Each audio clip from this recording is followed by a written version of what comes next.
sus causas, los factores de riesgo para adquirir esta enfermedad, generalidades sobre el tratamiento y finalmente, pero no menos importante, las medidas de prevención para la neumonía. En primer lugar, entonces definiremos a la neumonía como una enfermedad que afecta el tracto respiratorio inferior. El tracto respiratorio se divide en superior e inferior. El inferior abarca los alvéolos y los bronquiolos respiratorios, que es el lugar en donde finalmente se realiza el intercambio gaseoso. El intercambio gaseoso, a grandes rasgos, es el paso del oxígeno que proviene del aire hacia la sangre para que después sea distribuido a todos nuestros órganos. Cuando un microorganismo ingresa a nuestros pulmones, los sistemas de defensa que tenemos naturalmente, como los cilios, que son una especie de pelitos que nos ayudan a barrer las secreciones hacia afuera, que nos ayudan a barrer todos estos microorganismos, las células de nuestro sistema inmunitario, nos defienden y es por esta razón que muchas personas nunca tendrán un episodio de neumonía durante toda su vida. Sin embargo, cuando alguno de estos factores se altera, es probable que estos microorganismos proliferen y de esta manera produzcan infección y esta infección se llama neumonía. Cuando el microorganismo llega al tracto respiratorio inferior, entonces estimula el sistema inmunológico. Este sistema inmunológico entonces está constituido por diferentes tipos de células que llegan a defendernos de las bacterias, los virus, los hongos o las micobacterias que producen la neumonía, y en este proceso de defensa son capaces de generar diferentes tipos de sustancias. Para efectos prácticos, los alvéolos se llenan de pus y al estar llenos de pus no son capaces de realizar el adecuado intercambio gaseoso, es decir, que el oxígeno no pasa normalmente a nuestra sangre y por esa razón hay dificultad respiratoria y necesidad de oxígeno suplementario. Los microorganismos que pueden causar neumonía son varios. Las principales son las bacterias, sin embargo, con frecuencia los virus también las causan y también pueden causarla con menos frecuencia y en algunos pacientes en particular los hongos y las micobacterias. Cuando uno se puede preguntar entonces si estamos en presencia de uno de estos microorganismos, ¿por qué le da la infección a un paciente y no a otro? Entonces depende de muchas cosas, del tipo de organismo, como lo acaba de decir la doctora, pero también de la cantidad de microorganismo que llega y de la situación particular de cada paciente. Hay pacientes que son más vulnerables que otros.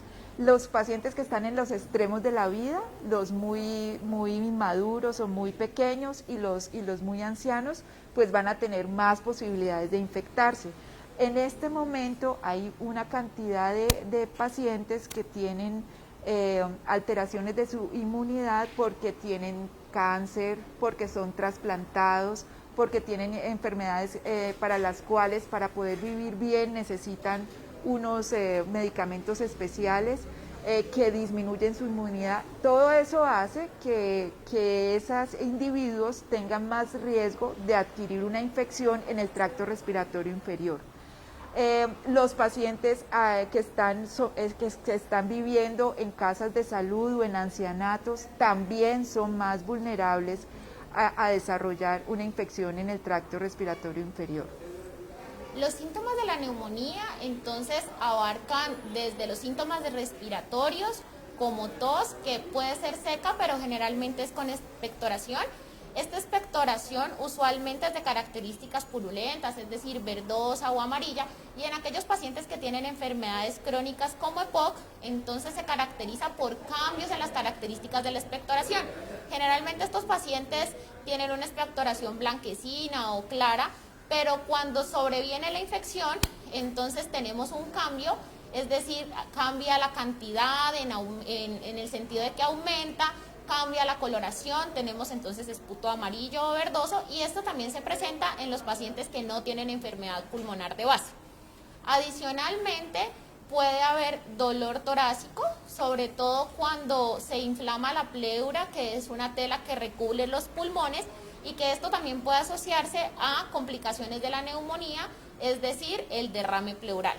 Adicionalmente, podemos cursar con fiebre, malestar general, falta de apetito, falta de realizar las actividades de la vida diaria, y esto se conoce como astenia y adinamia.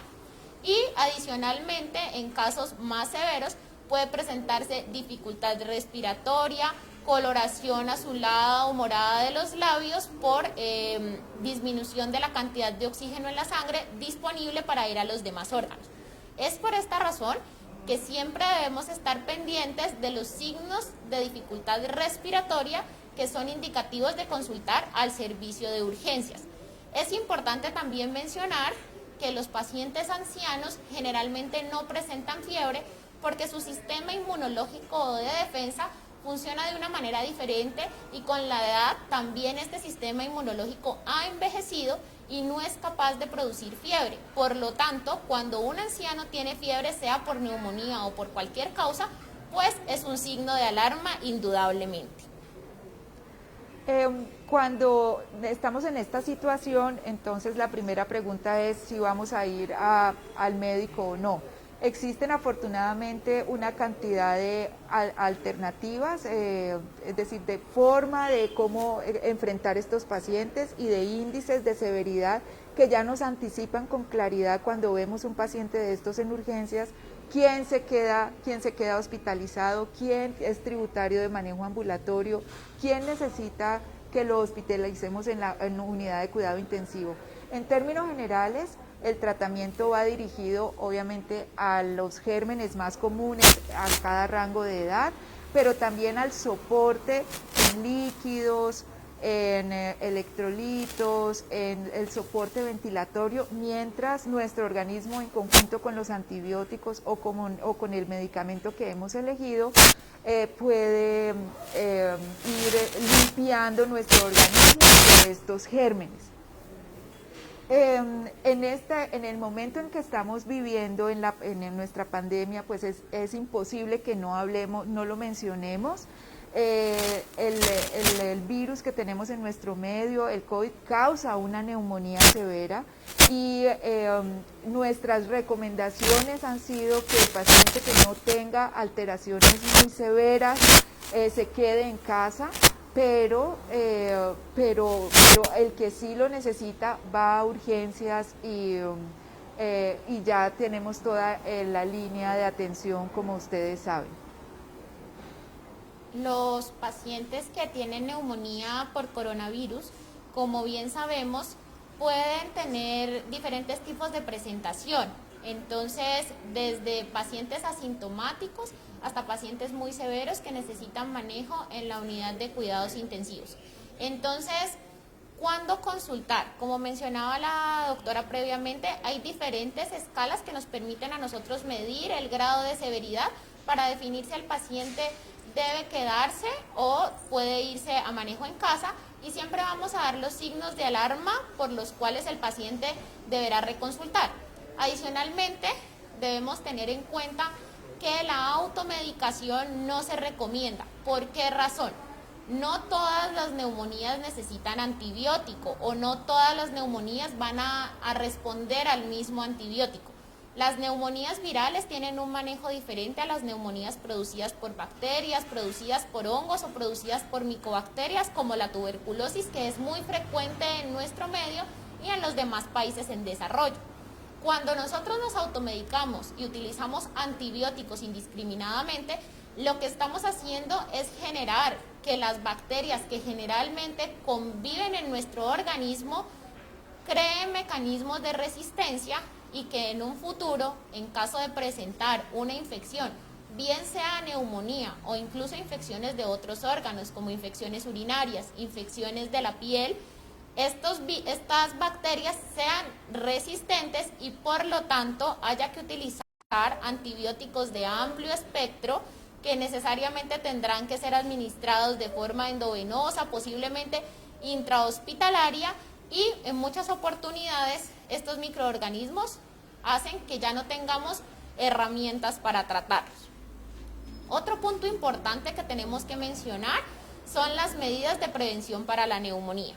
Entonces, durante este tiempo de pandemia, si bien es cierto, estamos teniendo muchas neumonías virales, las neumonías bacterianas por los gérmenes que frecuentemente tenemos, como el Streptococcus pneumoniae o neumococo, que es el más común produciendo neumonía, han disminuido. Y eso nos demuestra que las medidas de higiene y que el uso de tapabocas previene la adquisición de la infección respiratoria. ¿Esto qué significa? Siempre que tengamos infecciones respiratorias, independientemente de que hayamos superado este periodo tan difícil que ha sido la pandemia por coronavirus, debemos procurar no estar tan cerca de nuestros familiares, usar tapabocas, cubrirnos la boca y la nariz cuando tengamos episodios de tos o de estornudos, lavarnos las manos con frecuencia o utilizar el alcohol en las manos. Estas son medidas básicas de higiene que ayudan a prevenir no solo la neumonía por coronavirus, sino a adquirir cualquier tipo de infección respiratoria. Por esa razón, los queremos invitar a que sigan teniendo estas medidas independientemente de la pandemia que estamos viviendo. Adicionalmente, hay otras medidas que se pueden utilizar para prevenir las infecciones respiratorias. Una de ellas, y muy importante, es la vacunación. La vacunación en los pacientes adultos incluye la vacunación contra virus de la influenza, que se hace anualmente, y esta se hace de manera anual porque cada año cambian los tipos de virus que están circulando y necesitamos reforzar a nuestro sistema inmunológico, y la vacuna para el neumococo, Streptococcus pneumoniae, que es la bacteria que con mayor frecuencia produce neumonía, tanto en niños como en adultos. Existen dos tipos de vacuna, la vacuna 13 valente y la vacuna 23 valente. El tipo de vacuna que vamos a utilizar va a depender de varias cosas: la edad del paciente, el tipo de enfermedades o comorbilidades que tenga y las razones por las cuales estamos enviando la vacunación. Por esta razón es importante que consulten a su médico de cabecera para saber si tienen indicación de vacuna contra el neumococo y saber cuál de las dos, o si necesita incluso las dos vacunas contra el neumococo. Queremos ahora contestar algunas preguntas que puede haber o inquietudes que puede haber en el público acerca de esta enfermedad.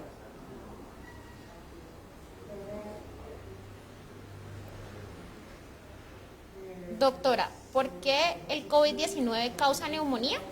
Bueno, cualquier virus es capaz de causar neumonía.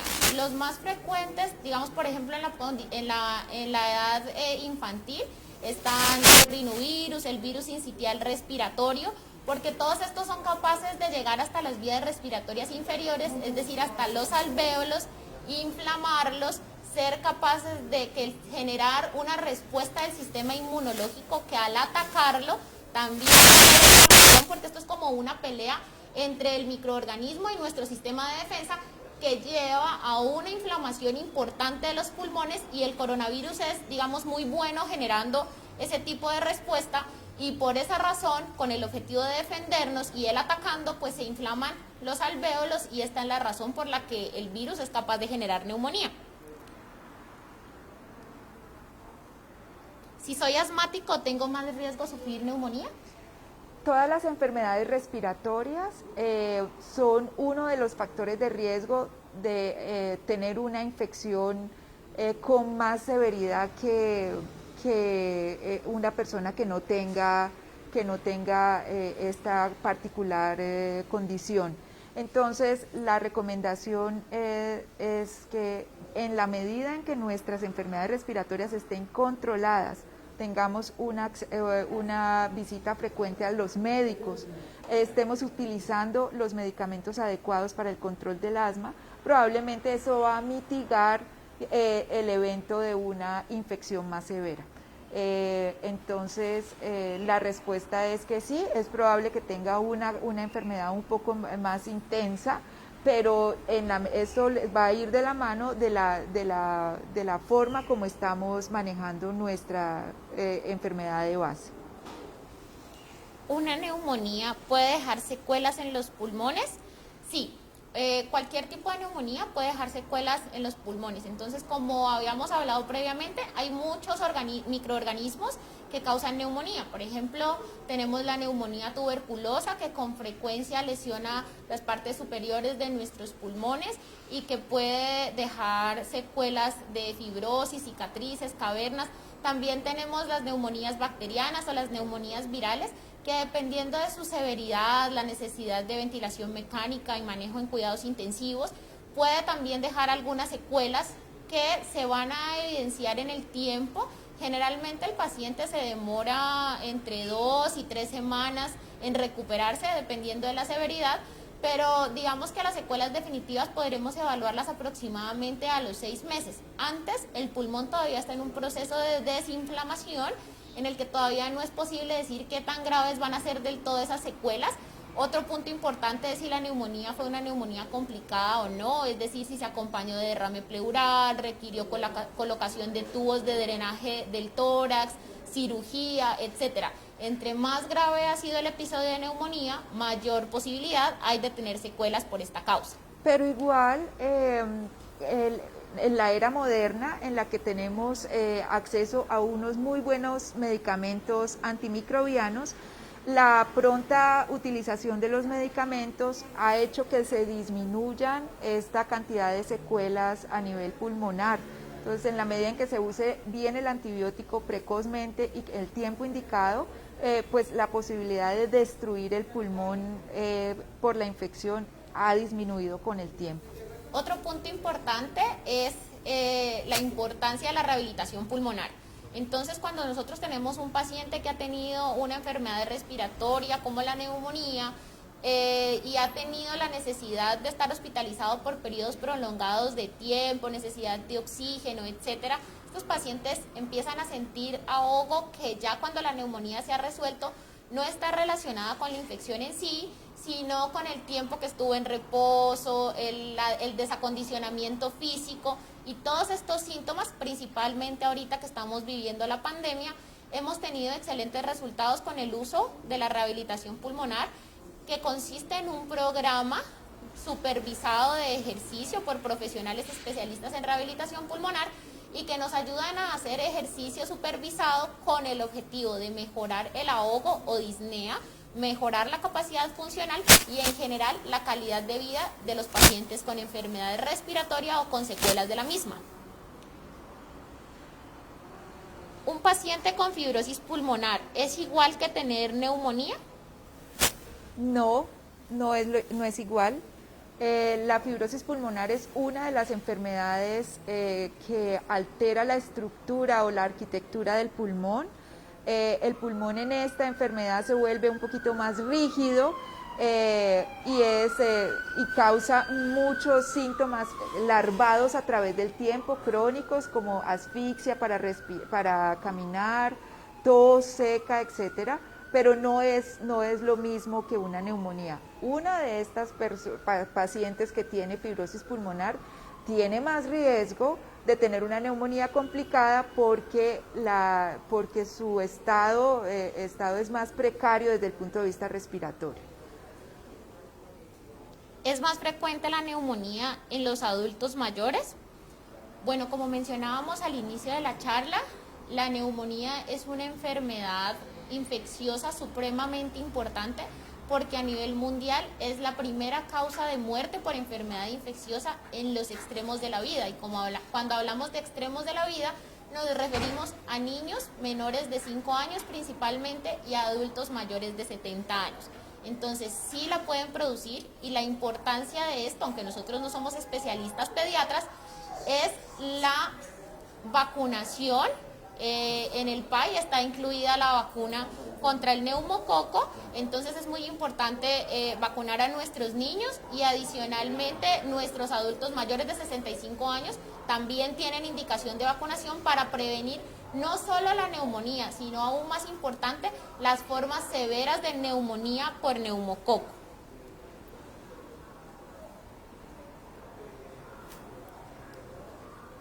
¿Cuál es la diferencia de la vacuna para el neumococo 13 y 23? Tiene que ver con el número de cepas que se incluyen en la una y en la otra. se escapa en este momento pues los detalles de la calidad es decir, de las cosas intrínsecas de la vacuna, pero lo importante es que el médico va a saber cuál es la que va a elegir para cada paciente. Hay algunos pacientes que necesitan la exposición a las 2 vacunas, hay otros que solamente necesitan una, y entonces tiene que ver con el número de cepas de los organismos, especialmente del neumococo, que están involucrados en ella. Buenas tardes, mi pregunta es, mi madre tiene enfisema pulmonar y mi nieto sufre alergias y es asmático. Vive con tos seca al realizar ejercicios y hasta para reírse. ¿Eso tiene cura o solo se controla? Bueno, aquí hay dos cosas importantes, y es que el enfisema pulmonar tiene unas causas distintas a las que tiene el asma, un curso diferente de la enfermedad y un tratamiento diferente. No es muy frecuente el enfisema pulmonar en los niños, y generalmente los adultos que tienen enfisema pulmonar se debe a exposición a humo de cigarrillo o a biomasa vegetal, es decir, aquellas personas que cocinaron con leña por largos periodos de tiempo. El asma, por el contrario, es una enfermedad en la que los bronquios reaccionan de manera desproporcionada a la exposición a algunas sustancias, o que permanecen inflamados y se cierran, y este es el broncoespasmo. Cuando dices que tu niño cuando se ríe le da tos o le chilla el pecho, que se llaman sibilancias, o cuando corre, pues es importante que consultes con el neumólogo pediatra, porque podría tratarse de asma y estos síntomas requieren tratamiento para controlar la enfermedad, para evitar crisis severas que lo puedan llevar a hospitalizarse o a necesitar incluso manejo en la unidad de cuidados intensivos, porque el asma es una enfermedad que puede causar la muerte. Y adicionalmente porque el control de estos síntomas mejora la calidad de vida, sobre todo los niños que realizan actividades al aire libre, juegan con los amiguitos, entonces necesitan tener un estado de salud adecuado para poder tener una niñez pues feliz y saludable. Doctora, yo fui diagnosticada con asma y llevo 2 años manejada por una neumonía, siempre antibióticos, y llevo 1 año nebulizándome con colistimetato, pero no he entendido por qué no mejoro y tengo recaídas continuas. ¿Qué puedo esperar de mi pulmón o seguiré así de por vida? Bueno, ¿qué será que contestamos aquí? Esa pregunta es difícil porque es una pregunta como de la consulta, pero digamos que los pacientes que necesitan antibióticos inhalados a largo plazo están de pronto tienen otro diagnóstico en otro tipo de enfermedades. Entonces, por ejemplo, los pacientes que tienen fibrosis quística, los pacientes que tienen bronquiectasias, son otro tipo de enfermedades que dañan la estructura del pulmón. Los bronquios son unos tubos que tienen músculo que les permite cerrarse y abrirse, pero cuando este músculo se daña, que es como yo les digo siempre a los pacientes, cuando una sudadera se le daña el resorte y hay que cambiarlo, entonces los bronquios quedan así, no son capaces de sacar el moco que todos los días producimos. Este moco se acumula y se vuelve un lugar perfecto para que ahí proliferen y crezcan los microorganismos. Entonces con frecuencia estos se quedan ahí colonizando, es decir, viviendo, arman como una casa dentro de ese pulmón, y ante una bajada de las defensas pues vuelven y producen infección, y esto se repite a largo plazo. Entonces podría eventualmente ser su caso. Es una pregunta difícil para responder en este momento. La otra parte la parte primera de la pregunta me parece interesante porque es de la vida real. Cuando uno tiene síntomas respiratorios crónicos, o sea que duran más allá, tos que dura más allá de 2 semanas, 3 semanas, y con producción de flema, y que cada vez que uno va al médico le dicen, no, es que esto es una neumonía, le dan antibióticos y a las 2 semanas vuelve, no, es que es neumonía, y le vuelven y le dan. Muy probablemente el médico se tiene que preguntar, ¿será que estos síntomas que no se solucionaron con ese primer ciclo de antibióticos son originados en otra enfermedad? Desafortunadamente las enfermedades respiratorias tienen unos síntomas como la tos, la flema y la asfixia, que son muy limitados, y entonces es el detalle fino del examen y del examen físico y de la historia de la enfermedad la que nos hace diferenciar algunas cosas que parecen neumonía pero que no son y que forman parte de la historia natural de otra enfermedad, como posiblemente es el caso de esta. Bueno, aquí nos preguntan, en los adultos mayores, aparte de la fiebre, ¿qué otro signo de alarma debo tener en cuenta para consultar por urgencias? Bueno, previamente les había dicho que la fiebre casi siempre es un signo de alarma, por no decir siempre, pero los adultos mayores tienen unas sustancias en la sangre que están disminuidas y que son las encargadas de disparar la fiebre. Entonces, con frecuencia, a pesar de que estén muy enfermitos e incluso que tengan una infección grave, no desarrollan fiebre. Entonces, la fiebre pues es un signo de alarma muy importante. Otra situación que puede ser importante en los adultos mayores es la agitación, que cambie su estado de comportamiento, y también el otro extremo, que es que estén muy dormidos, letárgicos, que no respondan al llamado, que sea un paciente que no tiene enfermedad de demencia de base y que empiece a hablar de manera incoherente, y que ustedes noten que no responde de manera usual, no reconoce a los familiares. Estos también podrían ser síntomas de infección, y por eso es importante tenerlos en cuenta.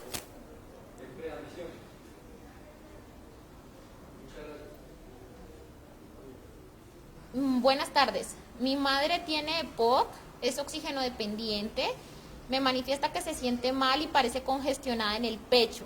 ¿Qué tan importantes son las nebulizaciones? Las nebulizaciones son una de las tantas herramientas que tenemos para manejar a los pacientes con enfermedad obstructiva pulmonar. En ellas lo que aplicamos son medicamentos broncodilatadores que van a hacer que los bronquios se dilaten y pueda disminuir el síntoma que el paciente tiene en ese momento. En el caso de ella, pues debe tener una enfermedad obstructiva crónica severa, pues asociada a la utilización de oxígeno, y hay un área o una cosa importante en estos pacientes que eventualmente se llama la exacerbación del EPOC. En ese caso aumentan los síntomas respiratorios, aumenta la flema, aumenta la expectoración. Puede o no haber un episodio de neumonía en esta situación. Las medidas que uno le enseña a los pacientes es identificar si los medicamentos se los ha estado poniendo, posiblemente recibir las micronebulizaciones, pero cuando pasan unas 48 horas y esto perdura, es prudente consultar. Buenas tardes. ¿Cuál es el manejo terapéutico actual en los pacientes ambulatorios diagnosticados con neumonía asociada a COVID-19? Bueno, con el COVID la dificultad que tenemos es que no hay tratamiento. Realmente no hay un tratamiento que sirva directamente contra el virus y que sea un medicamento que lo ataque o que definitivamente controle la infección por esta causa. Lo que nosotros hacemos, lo que hacemos los médicos es dar el tratamiento de soporte para que el paciente sobreviva y mejore ante la presencia del virus.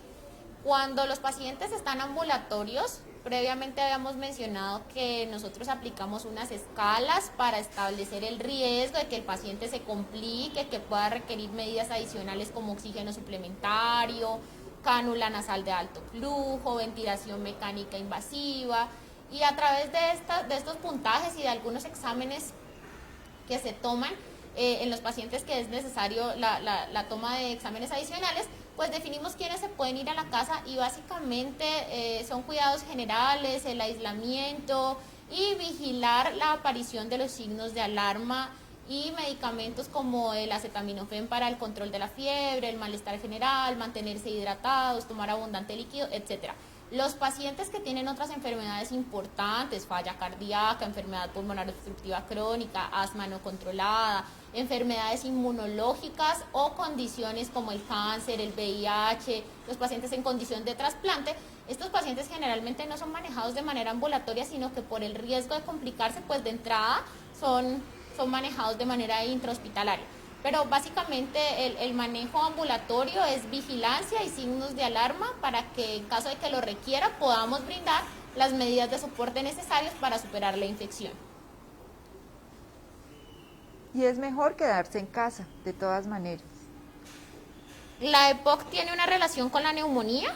Sí, cualquier enfermedad respiratoria de base, el asma, la EPOC, la fibrosis quística, las enfermedades pulmonares intersticiales como la fibrosis pulmonar, todas estas hacen que el pulmón, al no encontrarse en su óptimo estado de salud, pues sea más vulnerable a la infección por cualquier microorganismo, y por eso la importancia de que estos pacientes tengan un esquema de vacunación actualizado, realicen las medidas de prevención como el lavado de manos, el uso de tapabocas, que preferiblemente no estén en lugares donde haya aglomeración de gente, que por favor no los visiten si se trata de nuestros abuelitos con EPOC, los nietecitos cuando tienen gripa, porque los niños es muy frecuente que adquieran infecciones respiratorias en los jardines infantiles o en el colegio por el contacto físico que tienen entre ellos. Entonces muchas veces ese es el origen de las infecciones respiratorias en nuestros abuelos o adultos mayores. ¿Cómo puedo prevenir la neumonía? Pues yo creo que en esa pregunta podemos hacer como el resumen que acabamos de hacer. A cualquier individuo sano o enfermo le puede dar una neumonía y le puede repetir una neumonía. Las medidas generales que acabamos de mencionar son las indicadas para la prevención, las de aislamiento social, las de control del lavado de manos, evitar fumar y tener una vida saludable, y hacer la vacunación preventiva, identificar los signos de alarma y la consulta precoz con el médico. Son todas las cosas que nos van a garantizar un buen desenlace después de un cuadro neumónico. A pesar de que haya pacientes vulnerables, tenemos las condiciones y los grupos multidisciplinarios para manejar el paciente frágil dentro del hospital y para poder identificar cuáles se van a ir a su casa con seguridad. La evolución de los antibióticos, como decía en este momento, ha logrado que tenemos medicamentos de buena calidad para uso por vía oral, de tal manera que nos garanticen un cubrimiento adecuado de la mayoría de los pacientes que decidimos manejar ambulatoriamente. Aquí preguntan si el tabaquismo es un factor de riesgo para neumonía. Esa pregunta es súper importante y no la habían hecho y no habíamos hecho énfasis en eso, pero sí, fumar es una condición que predispone a enfermedades tanto pulmonares como extrapulmonares.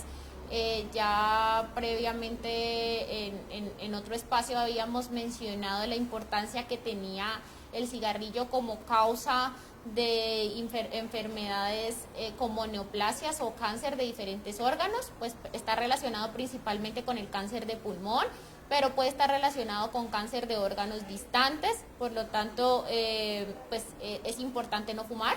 Adicionalmente está asociado a enfermedad cardiovascular, a enfermedad arterial periférica y pues lógicamente a enfermedad pulmonar obstructiva crónica, más conocida como EPOC. Todos aquellos pacientes que fumen el cigarrillo causa un estado inflamatorio crónico de los pulmones y de las vías respiratorias, y por esta razón están disminuidos los mecanismos de defensa que tenemos contra los microorganismos, y básicamente esa es la razón por la cual todos los pacientes que fuman tienen un mayor riesgo de adquirir cualquier tipo de infección respiratoria. ¿Qué diferencia hay entre la oxigenación con un concentrador de oxígeno y un cilindro de oxígeno? Bueno, esa pregunta no es como de la neumonía, pero sí tiene su entorno, pues es decir, el concentrador de oxígeno es un sistema de administración de oxígeno, pero eléctrico, en el cual pues no es finito, es decir, no se va a acabar.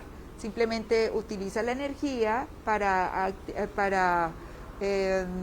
administrarnos la cantidad de oxígeno requerida. Hay concentradores de bajo flujo que van hasta 5 litros y de alto flujo que van hasta 10 litros.